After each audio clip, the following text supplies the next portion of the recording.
राजकीय स्वार्थासाठी संसदेच्या कामात अडथळा आणत जनभावनेचा अनादर करणाऱ्या विरोधकांवर पंतप्रधानांची टीका, योग्य संसदीय वर्तनाची व्यक्त केली अपेक्षा. उद्योगपती अदानींवरील कथित लाचखोरी प्रकरणावर संसदेत चर्चा करण्याची काँग्रेसची मागणी, मल्लिकार्जुन खरगे.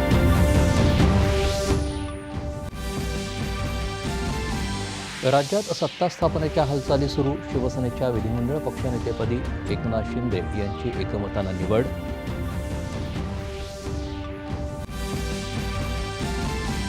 भाजपा विधिमंडळ पक्षाच्या आज होणाऱ्या बैठकीत विधिमंडळ पक्षनेत्याची निवड होणार. मुख्यमंत्रीपदाचा चेहराही जाहीर होण्याची शक्यता.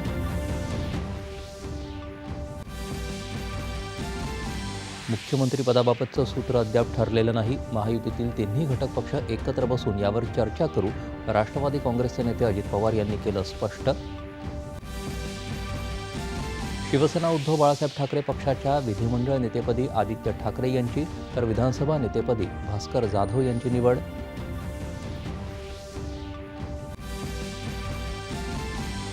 संविधानाचा आणि अनुसूचित जाती जमातींचा खरा सन्मान रालोआ सरकारनंच केला. नागपूर इथल्या कार्यक्रमात अश्विनी वैष्णव यांचं प्रतिपादन. आणि बॉर्डर गावस्कर चषक मालिकेतील पहिल्या कसोटी क्रिकेट सामन्यात